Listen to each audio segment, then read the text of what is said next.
I'm Glenn Altman and we're at ETK North. I'm with Gunnar Jackson and James Emmerson, and we're going to talk about their upcoming fight at the TKO event Unfinished Business.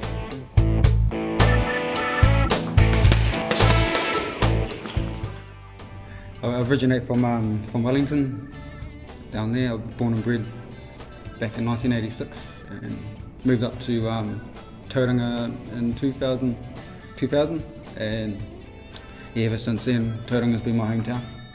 Originally Glasgow, Scotland. That's where you grew up? Yeah, I grew up there until I was 16 and I moved over with my family to New Zealand, as my mother's a Kiwi, so she brought me back to her homeland. Awesome. Why did you get into boxing? It all started back in 2002. My father wanted me to take it up just to learn self-defence, and ever since then I just loved it. Love getting punched in the head and giving it back. So.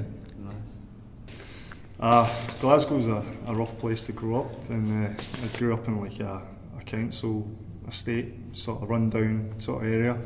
So it's either take drugs or get involved in a sport, and I love boxing from a young age, so I decided to stay clear from the drugs and get into boxing, and you know, I got respected for it, and you know, that was basically what kept me going.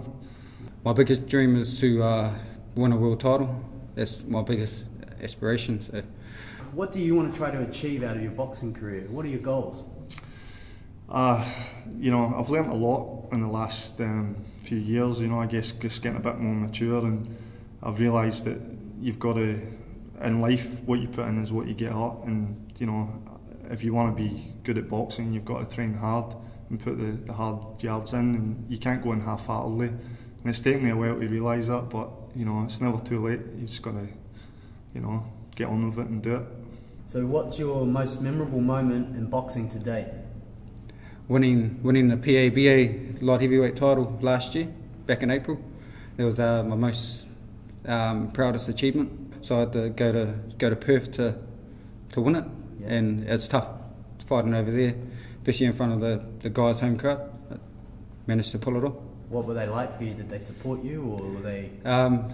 No, they were more supporting him, but I had a few supporters there to cheer me on. So it was even better. It was just a little group of my supporters, silent, well, being more louder than the home crowd. So. A few years ago, I got selected in the New Zealand squad, and they took a select team to Tahiti with Dr. John Mackay. So we went over there, and you know, sort of flew the flag for New Zealand. So that was quite a special moment for me, and you know, I had a good fight over there with a Tahitian lad, and I managed to win the bout, so that was probably a proud moment for me. Tell us about your upcoming fight, who you're fighting, and what you want to, what you know about them. Sorry. I'm fighting Adrian Tai here, and it's a rematch, so it's be a bit easier to know what his style is now, because we've fought before. He'll come forward, try and put the pressure on, so we'll work the game plan to attack that, and so we've got a few game plans under my belt to try and win the bout. Well, I'm fighting Monty Philemia. I don't really know too much about him, but I'm not really interested in much about him, to be honest. I just go in and box. I've been training hard, and all that's on my mind is knocking the guy up. Talking about being hard, what's your toughest fight and opponent so far? I'd say one of the toughest fights I had was with an ex-gym mate, was David Aloha.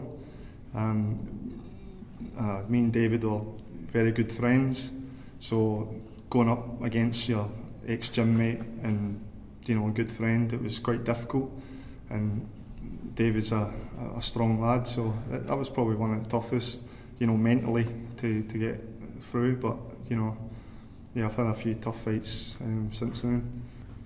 Do you watch a lot of other boxers, professional fights and such, for ways of you know, watching people how they fight, stuff like this? Or? Yeah, we do a lot of like watch a lot of footage of the guys that were fighting, in the future. Just to see what their style is like and what you can counter on when you're fighting them. But yeah, we do watch a lot of videos of the guys we're going to come up against. Cool. Have you changed your ways of training to counter the fact that he may have inside information about how you deal with the fight? Oh, my training stays the same, but the only thing that changes is just the tactics of the fight. Just trying something different from what I did last time when I fought him. So how's your training going for the upcoming fight? Yeah, it's been going well. I've been, myself and Gunnar, who's on the main card for the super middleweight title. We are both gym partners, so we've been getting up in the morning at 5 AM and doing sprints and sparring together. And he's a great person to have in the gym. So yeah, it's been good training. Just focusing on doing the business basically.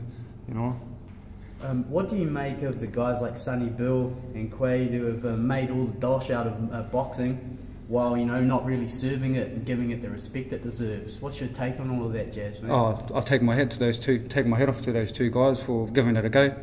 They're obviously following something that they want to do, but in the boxing side of things, it's given the sport a pretty wretched name.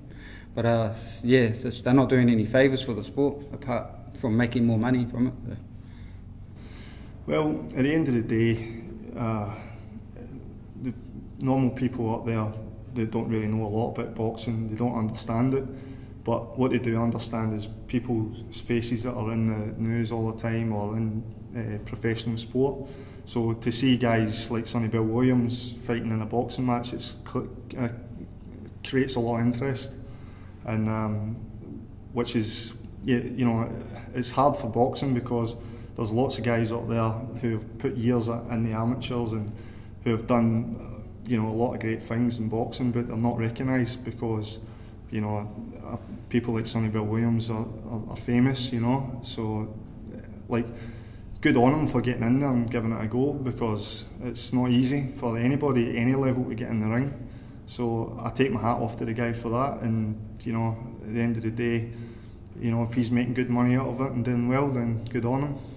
That's all I can say.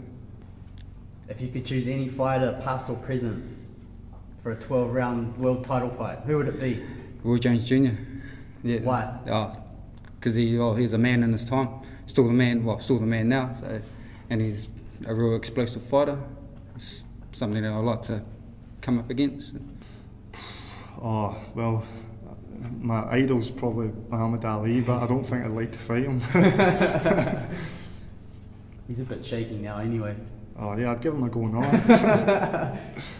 If you can give some encouragement, words of advice to the young boxers out there, to get them going, a training tip, anything, what's a way to make you a better boxer? Well, the best thing is if your heart's in the game, train hard. A lot of determination, dedication's the key, and just basically putting the hard work in is what you need to do to be a good fighter. Basically, if you're interested in boxing, you've just got to, get down there and find a decent gym and find someone that's willing to put the time into you. But you've got to be determined, and if you've got that determination, then you can go far. And it's just about putting in the hard yards, And like for me, when I was younger, I used to go out and party and do this and chase girls, and but really, if you put 100% into boxing, you'll get so much out of it, And it's not exactly all about winning. It's just if you can put everything in and come out knowing that you've gave it your all, then you can live with that. But if you go in half-heartedly and don't turn up to training, and then you're letting yourself down, I guess. So for youngsters, just if you're interested, get in and train and listen to what your coach has got to say, and stay away from bad habits. So yeah, and something that inspires you along the way always helps. So, but definitely hard training is the key.